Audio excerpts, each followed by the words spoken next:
Hello दोस्तों, स्वागत है आप सभी का आपके अपने चैनल जेएमएस स्टडी एक्सप्रेस में। तो दोस्तों आज हम लोग पढ़ने वाले हैं क्लास 10th के मोस्ट इंपॉर्टेंट ऑब्जेक्टिव प्रश्नों के बारे में।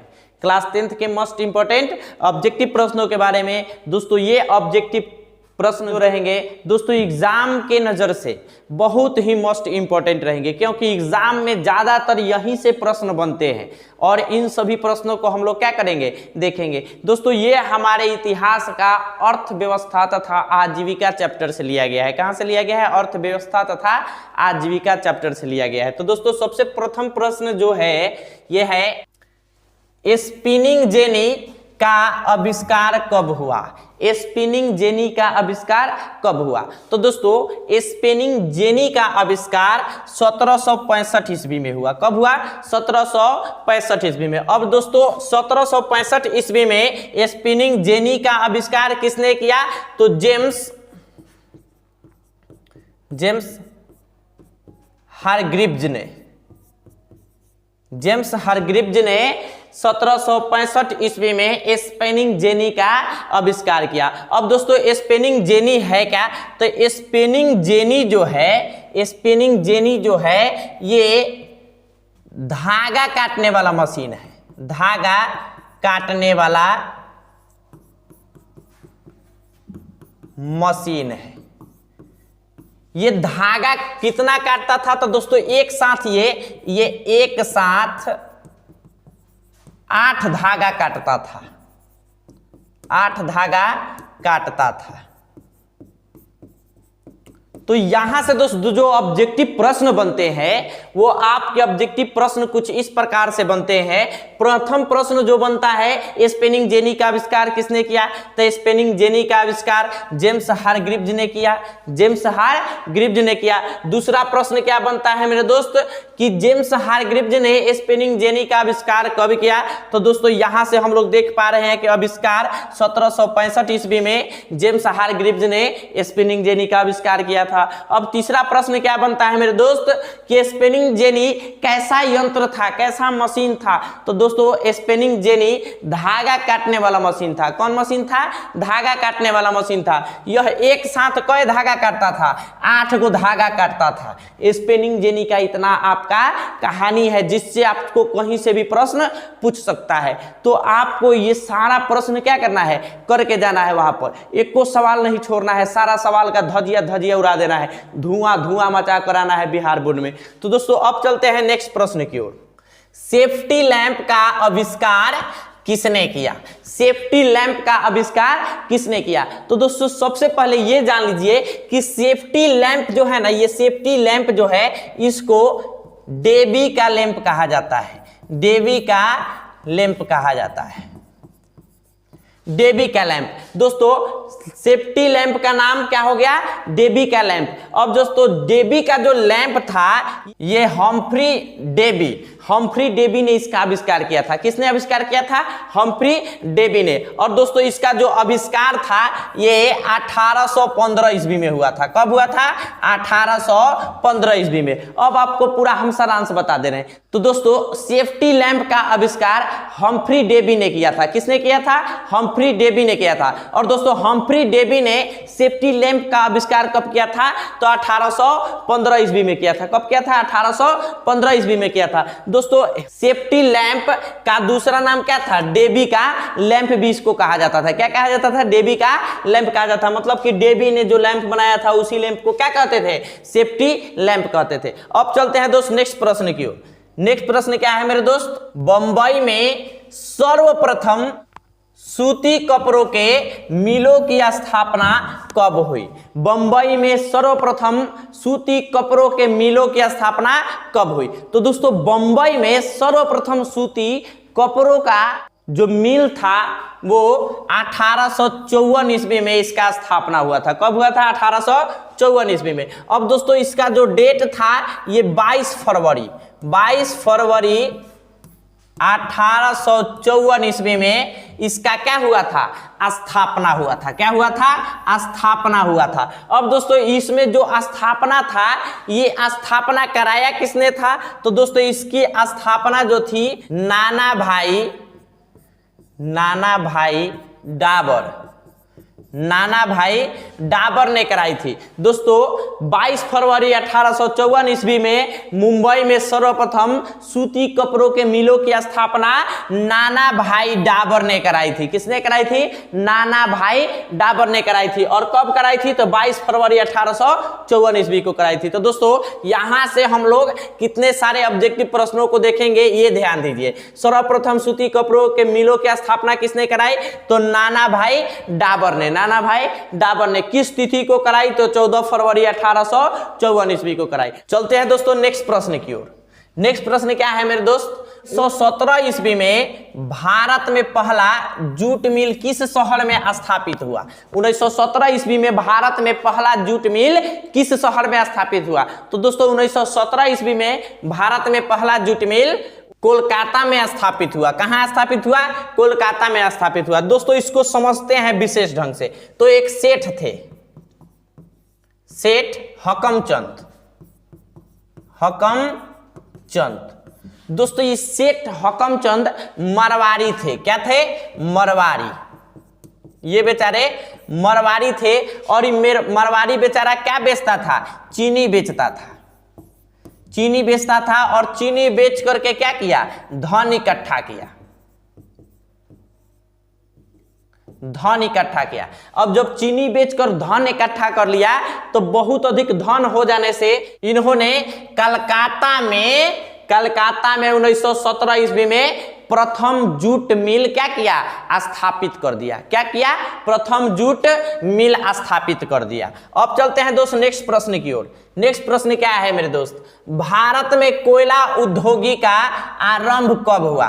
तो दोस्तों भारत में कोयला उद्योगी का आरंभ 1814 ईस्वी में हुआ। कब हुआ? 1814 ईस्वी में। कहां हुआ? तो रानीगंज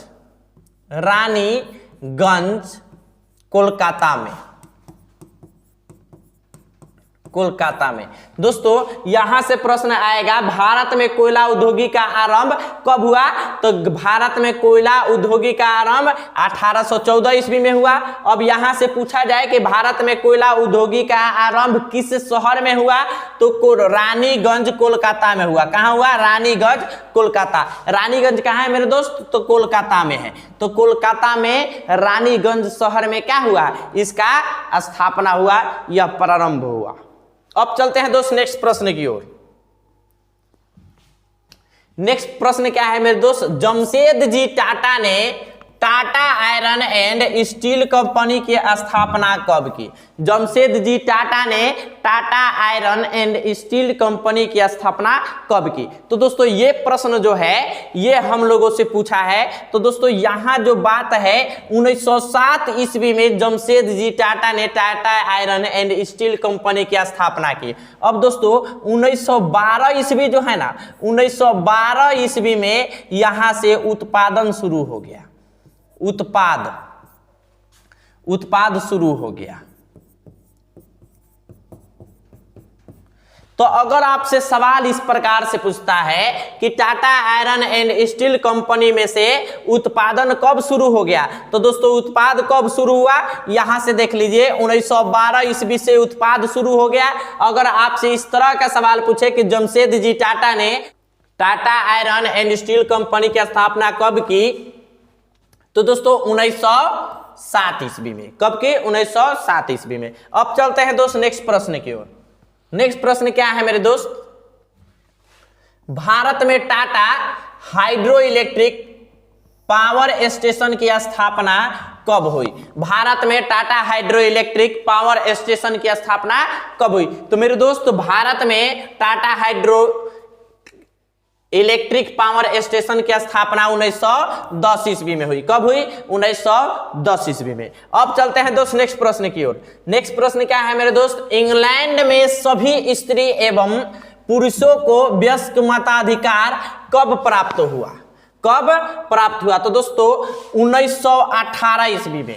1918 ईस्वी में इंग्लैंड में सभी स्त्री एवं पुरुषों को वयस्क मताधिकार प्राप्त हुआ 1918 ईस्वी में। ऑप्शन नंबर क्या हो जाएगा? सी राइट आंसर हो जाएगा। अब चलते हैं दोस्त नेक्स्ट प्रश्न की ओर। अखिल भारतीय ट्रेड यूनियन कांग्रेस की स्थापना कब की? सॉरी दोस्तों, यहां कब की नहीं, कब हुई। तो दोस्तों अखिल भारतीय ट्रेड यूनियन कांग्रेस की स्थापना कब हुई? तो दोस्तों अखिल भारतीय ट्रेड यूनियन कांग्रेस की स्थापना मेरे दोस्त 1920 ईस्वी में हुई। कब हुई? 1920 ईस्वी में। और दोस्तों इसका स्थापना किसने की? तो एन.एम. जोशी ने, एन.एम. जोशी ने 1920 ईस्वी में भारतीय ट्रेड यूनियन कांग्रेस की स्थापना की। अब चलते हैं दोस्त नेक्स्ट प्रश्न की ओर। नेक्स्ट प्रश्न क्या है मेरे दोस्त? भारत के लिए पहला फैक्ट्री एक्ट कब पारित हुआ? 1881 ईस्वी में। कब हुआ? 1881 ईस्वी में मेरे दोस्त। और इस समय शासन किसका था? लॉर्ड रिपन का। लॉर्ड रिपन का इस समय क्या था? शासन था। और 1881 ईस्वी में भारत के लिए पहला फैक्ट्री एक्ट पारित हुआ। अब चलते हैं दोस्त नेक्स्ट प्रश्न की ओर। नेक्स्ट प्रश्न क्या है मेरे दोस्त? वैज्ञानिक समाजवाद का प्रतिपादन किसने किया? वैज्ञानिक समाजवाद का प्रतिपादन किसने किया? मेरे दोस्त वैज्ञानिक समाजवाद का जो प्रतिपादन था वो कार्ल मार्क्स के द्वारा हुआ। किसके द्वारा? कार्ल मार्क्स के द्वारा हुआ। तो दोस्तों यहां से हमारा ऑप्शन नंबर बी हो जाएगा राइट आंसर, कार्ल मार्क्स के द्वारा। अब चलते हैं दोस्त नेक्स्ट प्रश्न की ओर। नेक्स्ट प्रश्न क्या है मेरे दोस्त? रिचर्ड आर्कराइट ने कौन सी मशीन बनाई थी? रिचर्ड आर्कराइट ने कौन सी मशीन बनाई थी? तो दोस्तों रिचर्ड आर्कराइट ने स्पिनिंग फ्रेम, जिसको हम लोग वाटर फ्रेम भी कहते हैं, वाटर फ्रेम भी कहते हैं। तो दोस्तों वाटर फ्रेम या स्पिनिंग फ्रेम दोनों एक ही नाम है। तो दोस्तों वाटर फ्रेम यानी स्पिनिंग फ्रेम रिचर्ड आर्कराइट ने कब बनाई थी? तो दोस्तों 1767 ईस्वी में। कब? 1767 ईस्वी में रिचर्ड आर्कराइट ने स्पिनिंग फ्रेम की रचना की, यानी कि मशीन को बनाया। तो दोस्तों यहां से अगर आपसे प्रश्न पूछा जाए कि रिचर्ड आर्कराइट ने स्पिनिंग फ्रेम नामक मशीन कब बनाई, तो 1767 ईस्वी में। 1767 ईस्वी में यहां से हमारा राइट आंसर हो जाएगा। अब चलते हैं दोस्त नेक्स्ट प्रश्न की ओर। नेक्स्ट प्रश्न क्या है मेरे दोस्त? द्वारकानाथ टैगोर कहाँ के उद्योगपति थे? द्वारकानाथ टैगोर कहाँ के उद्योगपति थे? तो दोस्तों द्वारकानाथ टैगोर बंगाल के उद्योगपति थे। कहाँ के उद्योगपति थे? बंगाल के उद्योगपति थे द्वारकानाथ टैगोर। यहां से ऑप्शन नंबर ए हमारा राइट आंसर हो जाएगा। अब चलते हैं दोस्त नेक्स्ट प्रश्न की ओर। नेक्स्ट प्रश्न क्या है मेरे दोस्त? AITUC का प्रथम अध्यक्ष किसे बनाया गया? AITUC का प्रथम अध्यक्ष किसे बनाया गया? दोस्तों AITUC मतलब देखिए, इसका मतलब हुआ अखिल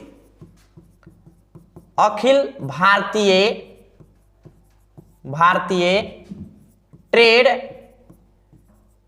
union Congress. Akhil Bharatiya trade union Congress. तो दोस्तों अखिल भारतीय ट्रेड यूनियन कांग्रेस का जो स्थापना था ये किसने कराया था?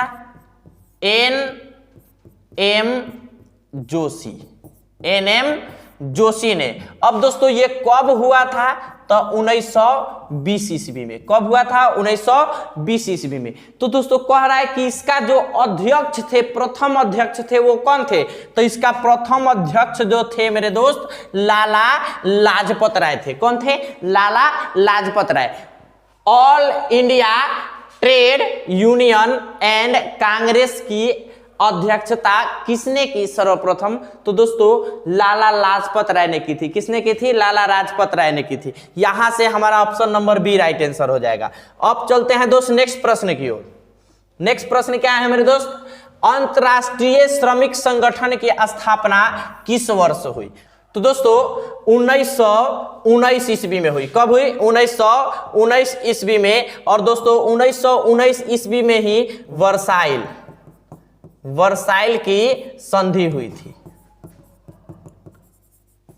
1919 ईस्वी में एक वर्साइल की संधि हुई थी, जिस संधि के तहत अंतर्राष्ट्रीय श्रमिक संगठन की स्थापना हुई थी। अंतर्राष्ट्रीय श्रमिक संगठन की स्थापना कब हुई थी? तो 1919 ईस्वी में। और 1919 ईस्वी में अंतर्राष्ट्रीय श्रमिक संघ की स्थापना क्यों हुई थी? तो वर्साइल एगो संधि हुआ था, जिस संधि के तहत श्रमिकों का संगठन स्थापना हुआ। अब चलते हैं दोस्त नेक्स्ट प्रश्न की ओर। नेक्स्ट प्रश्न क्या है मेरे दोस्त?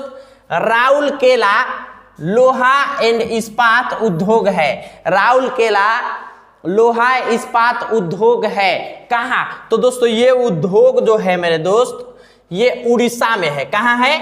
उड़ीसा में। ऑप्शन नंबर ए क्या हो जाएगा हमारा? राइट आंसर होगा कि राउरकेला लोहा इस्पात उद्योग कहाँ है? तो उड़ीसा में है। यहां से हम लोग ऑप्शन टिक करेंगे। अब चलते हैं दोस्त नेक्स्ट प्रश्न की ओर।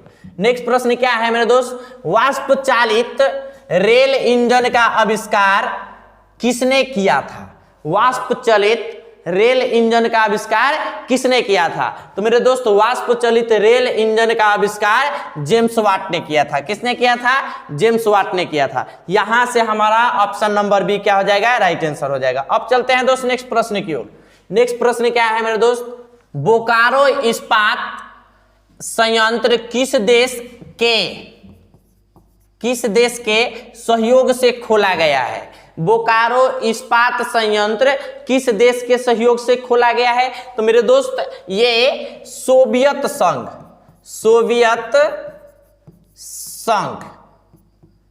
और सोवियत संघ किसको कहते हैं? हम लोग पहला दूसरा चैप्टर में पढ़ चुके हैं, रूस को कहते हैं। किसको? रूस को। तो यहां हमारा सोवियत संघ तो ऑप्शन में नहीं है, यहां ऑप्शन में रूस है। तो यहां से ऑप्शन नंबर सी क्या हो जाएगा? राइट आंसर हो जाएगा कि बोकारो इस्पात संयंत्र। इस्पात इसको समझिएगा, इस्पात संयंत्र किस देश के सहयोग से खोला गया है? तो रूस के सहयोग से, यानी सोवियत संघ के सहयोग से। यहां से ऑप्शन नंबर हमारा सी राइट आंसर हो जाएगा। अब चलते हैं दोस्त नेक्स्ट प्रश्न की ओर। नेक्स्ट प्रश्न क्या है मेरे दोस्त? फ्लाइंग शटल का आविष्कार किसने किया था?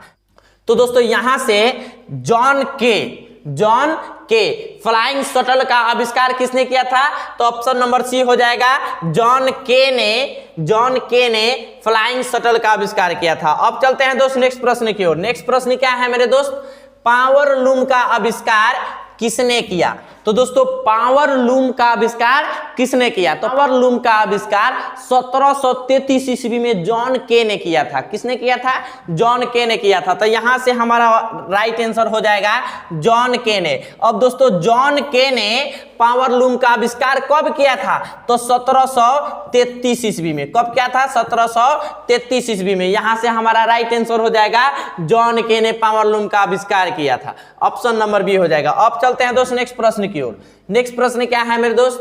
अंतरराष्ट्रीय श्रमिक संगठन का मुख्यालय कहाँ है? अंतरराष्ट्रीय श्रमिक संगठन का मुख्यालय कहाँ है? संगठन का मुख्यालय कहाँ है? तो मेरे दोस्त ये जो है जेनेवा में है। कहाँ है? जेनेवा में। ऑप्शन नंबर डी हमारा राइट आंसर हो जाएगा, जेनेवा। यहाँ से ऑप्शन नंबर डी क्या हो जाएगा? हमारा राइट आंसर हो जाएगा। तो दोस्तों आज के लिए इतना ही। अगर यह वीडियो आपको अच्छा लगा होगा तो कृपया लाइक, कमेंट और सब्सक्राइब कीजिएगा, और हो सके तो अपने दोस्तों के बीच शेयर कीजिएगा।